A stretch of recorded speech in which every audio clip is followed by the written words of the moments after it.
Hey everyone, welcome to our conversation here on this research release live stream. I've been having so much fun diving into some of the key things that we're learning from this new research, what we're finding in the data, what the insights are telling us, honestly, about how work is working right now. And I'm so excited to have Sarah Reynolds here with me from the team over at HiBob. They do a ton of great work in the space around connecting people on global workforces, connecting organizations that really care about culture and how they treat their people, all kinds of good stuff. Sarah, glad to have you here with me.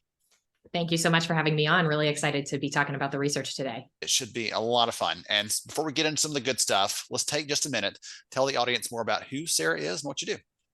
So my name is Sarah, as you've all learned. My pronouns in English are they and them, and I am Chief Marketing Officer at a company called HiBob. As Ben said, HiBob is an HR platform for the types of businesses who really care about their people, especially if you are a member of what we call the 3M Club. So if your business is modern, you're people first, you're multinational, and you're mid-size, we are a great HR platform for you to consider. So we'd love to talk to you, obviously, and we are so excited to be talking about one of my favorite topics today, which is the intersection between performance, compensation, philosophy, culture, all these great topics that are really top of mind for all of our clients as well. Excellent. Wonderful. So as you kind of hinted there, we're talking a lot about culture, employee engagement, performance, like all those things today are big parts of our conversation. And one of the things that I know for sure the data are telling us is that there's a very strong connection between a company's pay philosophy and their ability to actually retain their staff and really connect with them, help them to feel tethered and connect to the organization like they do care. I'd love to just start off with that kind of broad statement there. What's your thought on that? What's your take on that? Is that accurate? Am I completely off base? I think it's a great call out. Thinking about your pay philosophy as part of your overall EVP, that employee value proposition is so critical when you are thinking about like, how are we going to make the right decisions around pay and around recognition, maybe more broadly in our organization in alignment with our culture, because it's our culture that makes the EVP work for our organization. And it makes the EVP realistic for our organization when our culture and our philosophies align with what we're selling people on, maybe in the candidate experience or even in the employee positioning experience. So I think it's critical that you make that philosophy, especially when we're talking about something that is so important and so emotional to so many of us, a topic like pay. Employees are there. A lot of employees are there because they get paid, right? They wouldn't maybe choose to hang out with you all day, every day if they weren't being paid. It's why we call it work, not fun, yes. Right? It's important to keep that in mind. And it's important to remember that this is a really big intersection point between how employees see your organization and see you living your culture and your values and see you living that philosophy and see that actually coming to life in their day-to-day experience or their every 2-week experience of logging into their bank account and checking out what you've paid them. So I do think that it makes perfect sense that you're seeing a correlation in the data between those two items because it's such a big part of the employee experience of your organization. Do you live by that philosophy or not? If we say we care about people, do we actually demonstrate that? This becomes a tangible piece of that, as you're saying there. Absolutely. Okay, excellent. So one of the things that stands out to me in some of our new research here, one of the things that stands out to me is that we see companies that have better revenue, better retention, we call those high performers. Those companies are 3 times more likely to have a structured, specific, repetitive process for how they look at their jobs, how they market price them, how they make sure they're paying people accurately compared to what's equitable out in the open market out there. And I know this is one of the things that the team at HiBob has been talking about, prioritizing, focusing on as a way to really help employers make this bigger conversation about pay more tangible. Can you talk about that a little bit?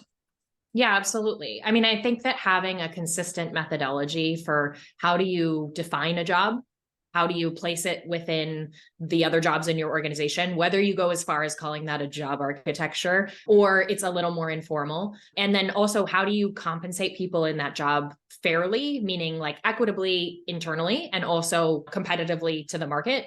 All of that is really critical. So I think if you're thinking about evolving your compensation practice to get more structure because you want to be one of those high performing companies where structure is correlated, I think that you want to look at, really getting to the fundamentals of compensation. So you need that philosophy. You got to figure out like, what is our position, right? Because it's going to inform how you actually do the work.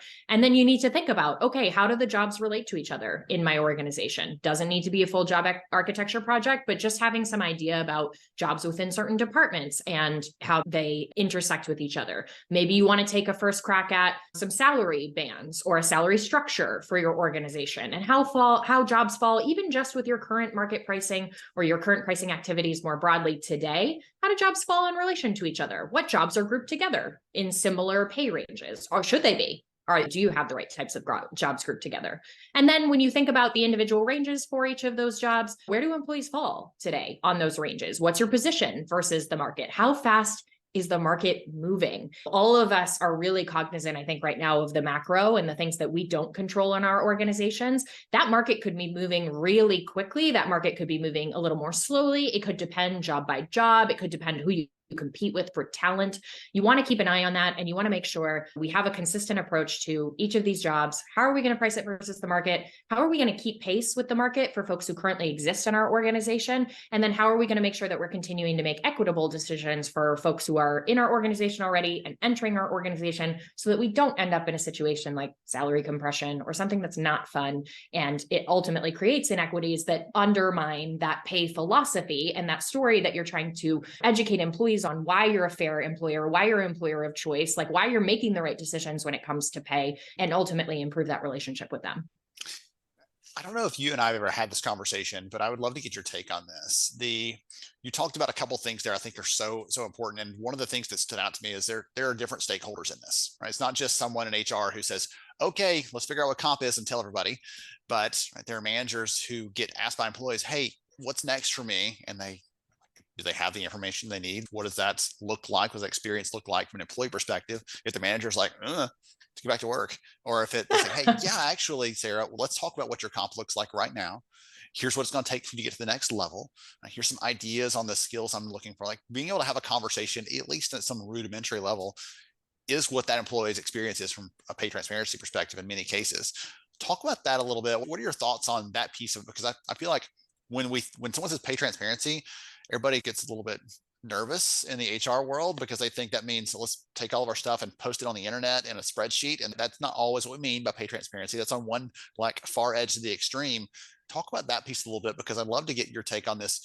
We think about pay transparency absolutely as a spectrum. It is not an on and off switch, right? And it's not you say nothing or you post everyone's name and face and salary on the internet on your company website, right? There are many different steps along the spectrum. And part of determining your pay philosophy is communicating to employees, is deciding where you fall today or where you want to get to, and then communicating to employees about where you are and why you've chosen that, or what steps you're taking to make the conversation more transparent in your organization. So you might be an organization where everything is a secret today, and you're really challenged by compliance in certain geos where you operate that now says, hey, you got to post a salary range on a job. So first you got to make sure you have a salary range for that job.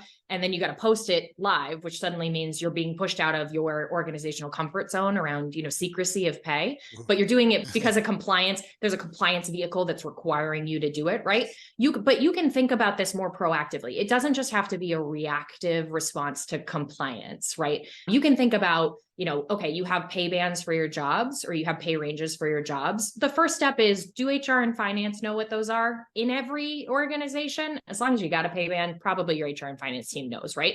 Yes. Now you want to talk about, does the manager know? To your point about it, if an employee shows up to their manager and says, is my pay fair? Or I don't think my pay is fair. Did you give your manager enough information to be able to say, here's where you fall on the spectrum? Or yes, I know I confidently as a manager can communicate to you that your pay is fair because you fall within our pay band, right?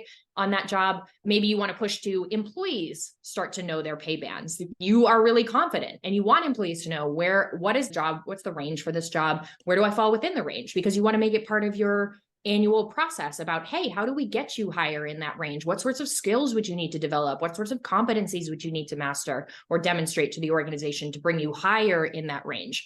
Maybe you want employees to know their range. And if they're getting to the top, or if they're a high potential employee, you want to talk to them about what is the next range for them and how do you, again, make the shift there. Maybe you want employees to have access to all of your pay ranges. You want them to know what the broader salary structure looks like for your organization, not where everyone sits, but just what the structure looks like. So they can say, hey, it's not just that I have an opportunity now or an opportunity for my next role. I have an opportunity to be a VP level. I have an opportunity if I want to move into the executive level. Like, this is the type of opportunity for me at this organization right now. And then, of course, there are organizations, either because of a compliance mandate or in their industry, or because they've chosen to, who want to go as far as saying employees know what everyone makes. It's a challenging position to take. There are lots of really great, interesting case studies about companies who've tried this, like private companies primarily. There's also the US government, who's like a classic example of like, hey, you want to go look up what everybody makes in the organization? Here you go. You can imagine that the private companies, startups who try this, and the US federal government have really different pay philosophies, but they've ended up at the same transparency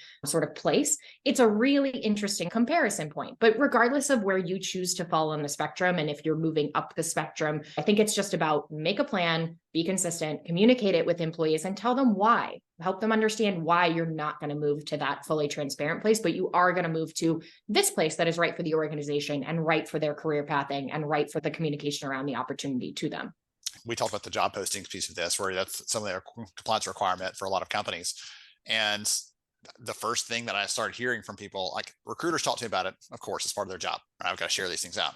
But then people start saying, are our employees looking at these ranges, by the way?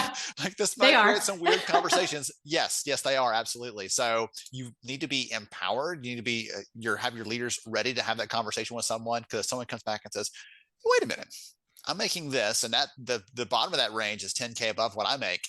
And that's actually my job title. What's going on here? They need to be able to say, hey, here's what we have to post externally. Here's why, or whatever it is. Or, hey, you know what? You are completely underneath. Let's fix that. Let's work on that. But they can at least have a conversation about it, instead of it being, I'm not sure. You've probably got some things to do. You should probably get back to work and solve for that, because they're not going to stick around very long. To go back to that retention piece I talked about earlier, right? That connection piece. They're going to feel like, oh, this company really doesn't care. They may say they do, but they don't show it in how they're acting, how they're carrying things out day to day, how they're prioritizing my financial well-being from this perspective. All those kind of things fit together in this. It's not a neat little package. It's kind of messy package. We're humans, but there's all these things do connect at some point in there. Mm-hmm. Yeah, absolutely. And I would think too about a lot of us tend to think about, oh, well, my employees ask about compensation once a year, twice a year, in perfect alignment with my annual compensation cycle. The reality is, right? Yeah, exactly. The reality is employees think, again, it's whether you're paying every week, every 2 weeks, twice a month, whatever it is an omnipresent concern for your employees. It is a very visible way that they interact with your organization. They are thinking about career development all the time, which means they're thinking about remuneration all the time. You want them to understand, or you want your managers to be able to really confidently communicate with them all the time about that topic, because guess what? Employees don't write you like a fair warning letter like, hey, I'm going to show up to my one-on-one this week and ask about compensation. Oftentimes that's a surprise to a manager. They get landed in a conversation that they need really to be organizationally like well prepared for. So it's about, the training you offer them. It's also about the tooling that you offer them. In Bob, for example, if I'm going to do an annual compensation cycle, well, I can see the comp ratio for my employees, and I can see where they fall in the range of their job band. I can also go see that day to day if I want a refresher, or if somebody says, hey, I want to talk to you about this today, I can go look it up. That's really important, because as a manager, like, I need to be able to confidently communicate. I can't just say, yeah, let me ask HR, let me get back to you maybe in 6 months when we do a comp cycle. I don't know. That's not a good employee experience. That's not your pay philosophy being brought to life. You want to do better. And so it's about how do you make that possible for your managers? I just actually finished a conversation before you and I came together here, talking to a leader that said, I'm hearing more and more from other stakeholders outside of HR that are saying, hey, can I understand this compensation piece? Can I understand or have some transparency or some clarity on what's happening in this area? And it's not about, again, opening the books of everything and here's how we make every decision and here's all the grades and levels. Like, that gets to be too much for the average person. Yeah. But to say, as an employee, these are the 2 or 3 concerns that I have about this, and you've outlined some really good ones, right? It's a one-on-one, it's a annual compensation review. It's, hey, I got an offer from someone else. Is this really competitive? Are they offering me something that I should be earning here? All those kind of things come in when you may not ever expect it, and being able to have that conversation is a powerful one. Absolutely. One of the other things I wanted to chat with you about, because a part of today's conversation is around performance. and how that fits in this bigger picture. And we have seen more companies in the research that are going away from just saying, okay, we're going to pay for performance because it's hard and there's bias in that. And there's all kinds of other factors that weave in that make it really difficult to do it. And they're saying, we're going to start paying for potential, start paying for your development, your growth, really prioritizing those kinds of things in there. And I talked about bias as maybe a reason for that, but do you see that broadly happening, that short trend happening? I know you keep your fingers kind of on the pulse of stuff.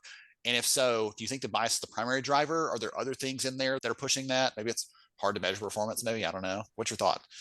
In working with clients, because we have performance management capabilities in Bob, it's a topic that comes up all the time. How do I move away from a traditional 5-point or 4-point performance rating score? I talked to a client of ours at our recent Hardcore HR community event in London who gave a great presentation about why they had done away with the actual numerical scoring around performance in their organization. They gave the example of an employee who used to host all the after work happy hours and used to be available 24/7 and recently went through a family change where now they have a new baby and they need to have a little bit different work-life balance. And they saw on a rating scale, they had a 5-point scale. They saw 1 year he was rated a 5 and the next year he was rated a 3.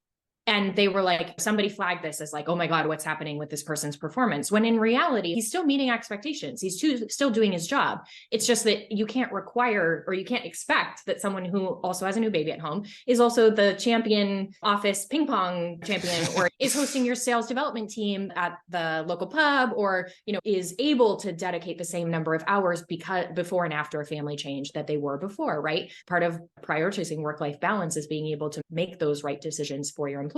But it also shined a light for her on why performance ratings with a number were outdated. So yeah, absolutely. There's companies who are thinking about how do I move away from the number? How do I move away from stack ranking my employees in my departments? How do I talk about things like skill development and rewarding people for skill development, which is a hot topic in the HR industry right now? How do I talk about rewarding for potential, rewarding for future growth?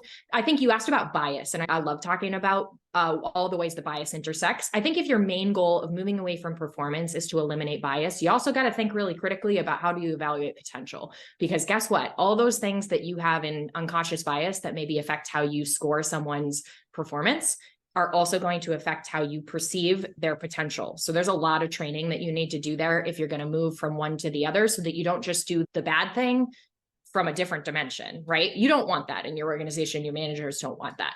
And when it comes to intersecting with pay, though, it's a really interesting conversation because if you don't have a performance rating score, how do you do a classic merit matrix where you compare position to market or position in range versus performance, right? If you swap that one for some sort of potential rating, then yeah, you could use a potential rating.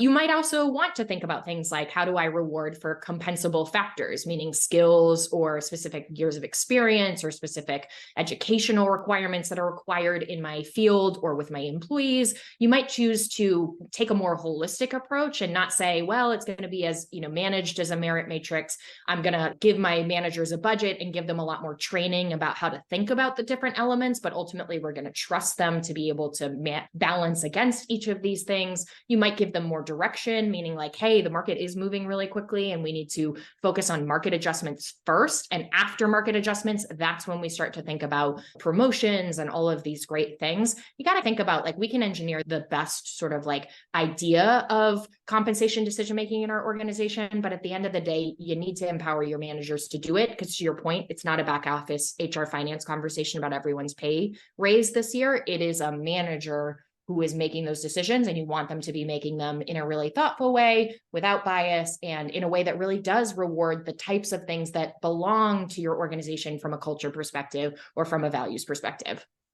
I'll throw one more fun wrinkle in there too, to tie into some of the other things you were saying there about why the old approach may not be the best approach.